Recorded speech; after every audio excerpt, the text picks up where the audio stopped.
Cause we want retribution. Oh yeah, we want retribution. Oh yeah, we want retribution. Oh yeah, we want retribution. Yeah, we ran out of patience. Hey, where is my camera? Welcome to Midnight Mindset. There we are. My dog is about to lay down in the back. We have a lav microphone, so audio quality may not be perfect. That might not be great either when I do that. Hopefully it's at least the same. But I felt like with the lav microphone, things just feel better. And I moved my camera because what I brought my camera on before is gone. So now my tripod is a jar of peanut butter. I think everything's okay. We're looking good. I'm feeling good. Finally. This lav seems like it's for like the 2000s because it has it's a microphone cord, which nothing has a microphone cord. Things don't even have audio jacks anymore. My computer had an audio jack, so I thought it would work in that. It did not work. It is now in a capture card. A capture card that I've not used, but luckily I found it. It's a capture card that is not capturing anything other than the microphone. So, very inefficient lav microphone, but it was cheap. I had the equipment to make it work. And it worked. Anyways, I'm very excited to have hopefully a new era of mindset and midnight mindset. I'm excited. Very thrown together stream today. Things were not working the way I wanted them to, but I think we're getting there. I do not have my dock open. Let's open that up. Today was an interesting episode of Smackdown. I don't have it all. I didn't write a bunch of notes for it. We're not really going to review it too much because I wasn't paying attention too much. I was kind of back and forth watching it and listening to it because I was at work. So I did the best I could. And if you are tuning in and you have not been keeping it up to date on what is going on with the channel, today we are also immediately following this episode of Midnight Mindset. Hold on. Let me lower the chair. That's too much. Hold on. We gotta get this angle right here. Immediately following this episode of Midnight Mindset, we are doing the debut episode of Evolve 2030. I'll obviously explain that all when we get there, but if you're just listening to this back or whatever, that doesn't matter to you really. If you are listening to this, come back and check on the Midnight Mindset the Mindset TW channel, and you can watch that. Okay. This episode is also, and then we're going to get into the show. This episode is also sponsored by W.GG. If you use code MindsetTW, you get 10% off. I am super excited to sponsor with W. Obviously, you're going to be supporting the channel by using my discount code and purchasing through them. They have a, probably should have got this information to you the correct way, but there is a starter pack that you can give it a shot. You can try it with a few of the, sample packs and with with one of the cups. So if you go ahead and do that, mine are actually on the way. If you do that, it's like $16, I think. And then that's with that. And then whatever the 10% discount makes it. I don't do math very well. I'm a YouTuber that plays wrestling games, so that's, that's not my thing. But yeah, without further ado, I'm going to play an ad, and then we're going to get right into the content.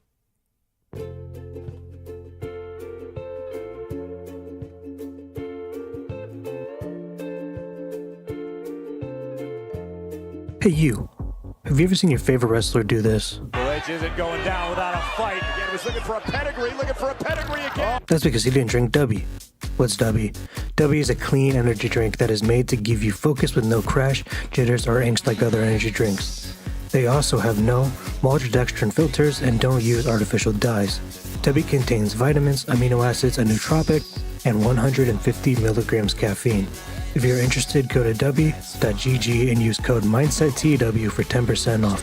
That's code MindsetTW for 10% off. Once you drink Dubby, this would be you. Drink Dubby today.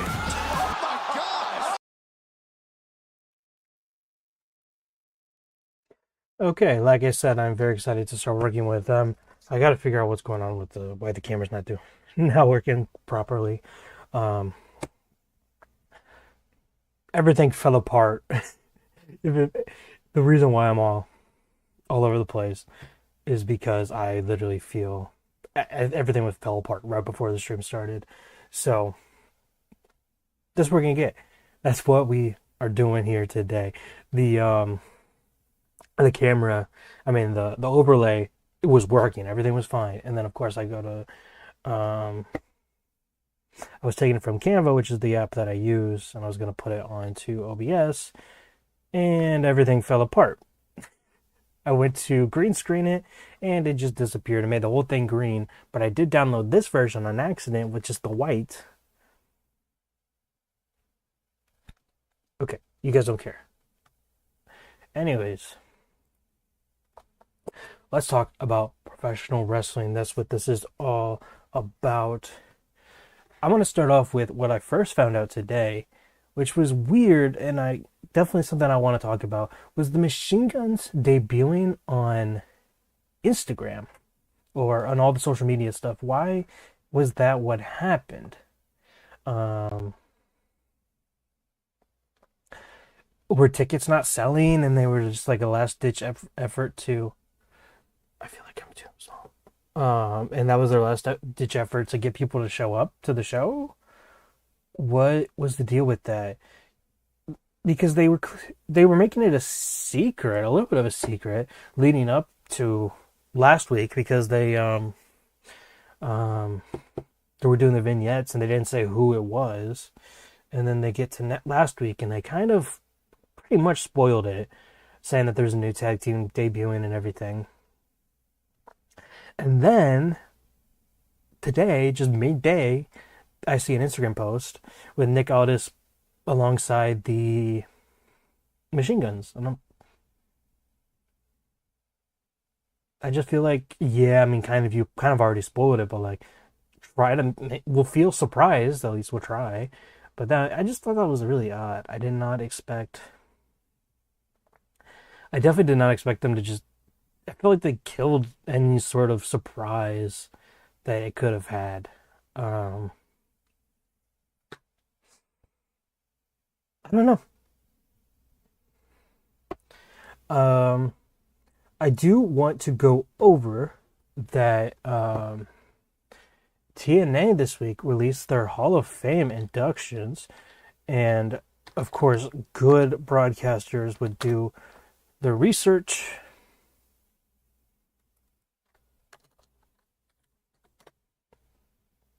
But I did not. So the two inductees were Rhino, of course, and then apologies that I did not know who the second one was here. Let me Bob Ryder.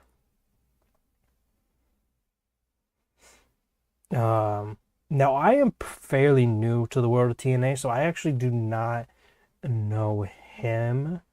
I'm quickly looking up. Ryder was a pioneer in online wrestling community as the head of Prodigy's pro wrestling area. Then he founded OneWrestling.com and was the webmaster of ECW's website. He worked for WCW during the Monday Night War. Then he co-founded TNA and was its first employee and the longest tenured employee in TNA history. That sounds like a TNA Hall of Famer. I can't believe I didn't hear about the name, like his name, Bob Ryder. So yeah, And then obviously Rhino. I mean, Rhino also definitely belongs in the Hall of Fame. Um, I apologize for not knowing much about him. I was going to prepare a thing for the Hall of Fame, but just like everything else, this was all a mess. Um, leave a comment and leave some comments about who you think should be in the TNA Hall of Fame. I'm very interested to as a new um, fan of TNA. Who are some names that should be Hall of Famers for me to go back and like look at and see what they were all about? Obviously, people. Oh, geez, sorry to yell at you guys. Obviously, people like Eric Young, Robert Roode, James Storm, the Machine Guns. I think they're all worthy of it. But I'm sure there's plenty more I'm missing. I'm sure there's plenty you guys can give me as well. Um, anyway, I think the main. Oh, more TNA news too. Um, Vikino is going to compete for the X Division belt, which really um, was big news to me. I think that's awesome. I think X Division is going to be awesome. I think along with Rosemary and Wendy Chu are also competing for the Knockouts tag title. I think they could do. I don't know if this is what they're planning. Probably not. But I think they have like the potential to do kind of like a takeover thing, but not as extreme. Because I mean, obviously they have Aikino, who's not like really a TNA guy, going for the X Division belt, and then you got Rosemary and Wendy Chu competing for the Knockouts tag titles. Now I know Rosemary's from TNA, but Wendy Chu's not, so you could have like Rosemary and Wendy Chu all have titles, and I think I don't know how they would really connect. I can't imagine Vikino is gonna partner alongside Rosemary and Wendy Chu, which is an amazing TW staple, if you ask me. Um, I just thought that was interesting. I think there's potential that we could have like a really cool mix-up go on at Bound for Glory. I do find it, and maybe this is um, uh, the wrong thing to say, but I feel like it is a little strange that we're at Bound for Glory and we have Wendy Chu competing for a title. It is a little strange. I don't know though. I think it could really open things up. And I know the Knockouts division it's kind of weak. I think I don't know. Like the Knockouts matches are all really good. I don't know personally, and this is someone from basically from the outside looking in, a newer fan. Um, maybe maybe the tag team titles going to Wendy Chu and Rosemary. Maybe this could open up like um, more more people to compete for the knockouts. That makes sense. I mean, I'm assuming that's why they've been having a lot of women from NXT coming over to TNA because they feel like they don't have a lot of women's wrestlers, and if they do, they're not using them. And maybe that's because of this NXT partnership, and maybe that's a problem. But I think that this is a good opportunity um, to at least to kind of boost the look of the knockouts division, and that's probably because they would have um, Rosemary and Winnie Chu on NXT and also on TNA defending it, because yes, WWE has the women's tag team title, but it's more of a main roster belt, and you can see that now they have Lash Legend and Chikara Jackson competing on main roster for it. So I don't know. I just watch the shows and book companies online, so I don't know. It's a weird thing. This merger is like there's so many possibilities, but I don't know what their plans are with it. I don't know. It's clearly, I hate to say it, but clearly WWE is kind of using it as a developmental. At least now, especially with the women's division, it's being used as a developmental brand, further developmental, which isn't a bad thing, but it kind of puts. I feel like it puts TNA like a lower on the pedestal, just because of that. But I am personally loving TNA. Probably why the reason why I'm talking about TNA so much, anyways, because I've been loving it. I've been watching it, and I feel like it's nice to watch it. But I am, speaking of TNA, I will be going to TNA Bound for Glory. Thank you to TNA for actually giving me tickets to Bound for Glory. That is, as a creator, I feel like that's a moment that I will forever remember. So I will be going to TNA Bound for Glory, and that's a very exciting thing to experience. But the main topic of this episode that I wanted to talk about was something that has been in my mind just a little bit recently, and I thought it was worth a conversation about wrestlers that are, and maybe I'm completely wrong, and you guys can tell me, and that I encourage you to prove me wrong. But what I just don't feel like wrestlers that have good characters are good wrestlers, and wrestlers that are good wrestlers are good characters. And my examples were Hulk Hogan is a great worker. I mean, well, step back. He's a great character, but not a great worker. And then we have Bret Hart, who is a great worker, but not a great character. Now, Bret is... he's not as great of an example, in my opinion, as Hulk Hogan is. Because Bret, he kind of had a character, but he was more of just him. Like, I feel like the most character we've gotten from Bret Hart was like the heel Bret Hart, but face in Canada Bret Hart that he did, where he was just like a Patriot to Canada gimmick. But also, that's just Bret Hart, and he was, I mean, I feel like it was all justified, everything he was saying and everything. Well, maybe not exactly. I don't want to come off as anti-American or anything, but I just, I don't think that there is many. I mean, there's the argument. You know what? I do have an argument right here. Kurt Angle. I think Kurt Angle is great at both. But that's also not common. Like, I feel like it's either one or the other. We don't really have both. Modern day, it's riddled with it because, like, character-wise, we have, like, LA Knight, who is a decent wrestler. I mean, everyone's a good wrestler, but, like, not a standout great wrestler. LA Knight is a great character, but not that... he's not a standout great wrestler. Same with Jey Uso. Plenty of others. Chad Gable. I think Chad Gable's in there too, for the same reason as Kurt, but he's one of the few.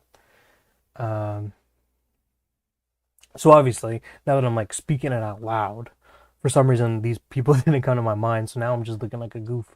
But I just not that common, and maybe,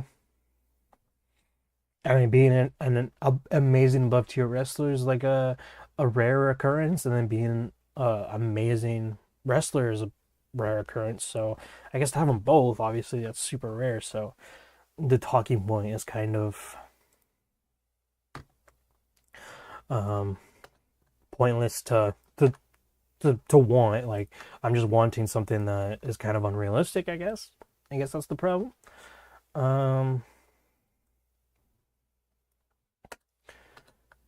I don't know. I'm just out here. I'm just out here speaking. I'm trying to remember. I'm gonna go back and I'm gonna look at some topics. Not topics. Gonna go look at the SmackDown results here. I should have put this in the dang title, and I will when I rechange it. But the part of SmackDown where Roman Reigns says that he's gonna acknowledge Solo Sikoa. Now it would be cool. I would have like been like, but I knew it wasn't gonna happen.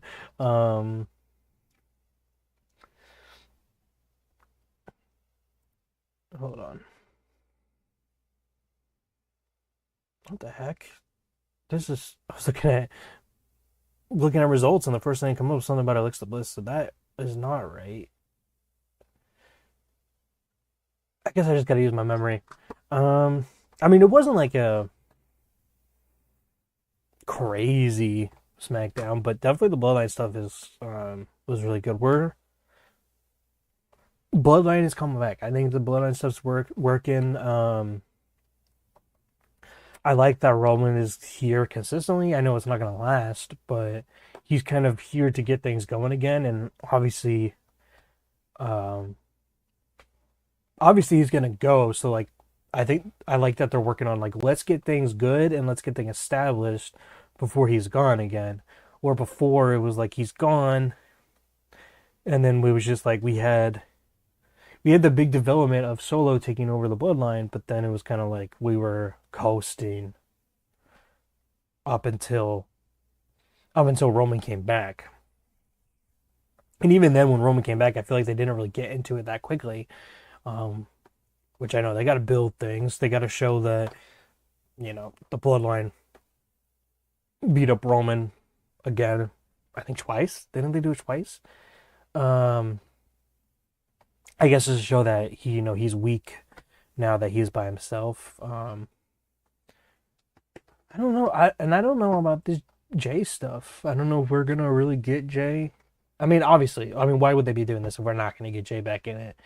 But I like that they're not just jumping into it. And I know I've said that before, and I'm gonna continue to say it that I like that.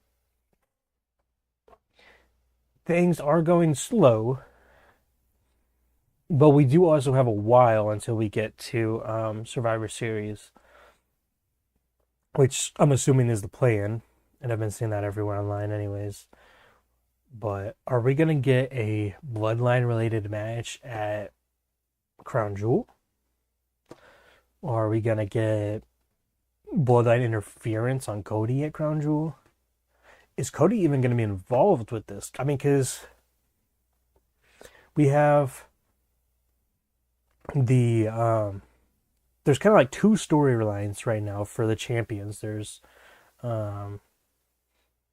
we got like Nia and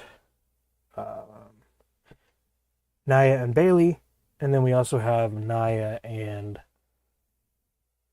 Liv. I don't know why I couldn't think of that. And then same with Liv and Rhea, Liv and Nia. It's and then we have Cody and Kevin, Cody and Gunther. So are we really gonna get Cody involved in this?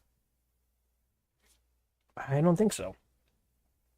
So I think Cody is done with the Bloodline for a while. But where does that put Bloodline with Crown Jewel? I don't know. Maybe we could get Jimmy versus Solo again.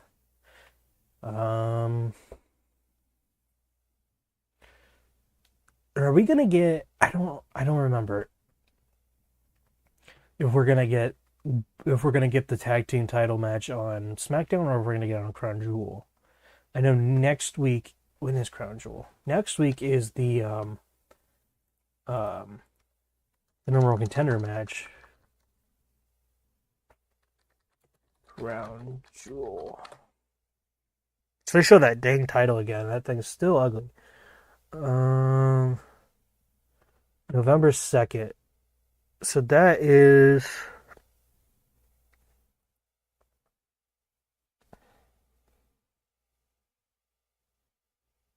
They could.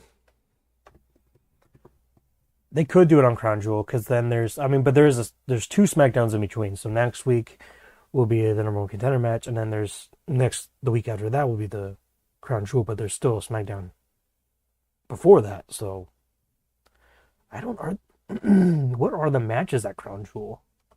Has there even been anything announced other than the main title matches? Crown Jewel preview. Yeah, that's all we got.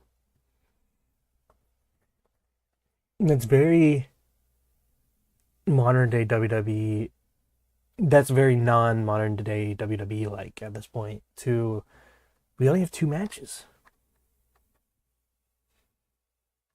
2 matches with really no build. And maybe what people are thinking is true, that Triple H really does not care about Crown Jewel.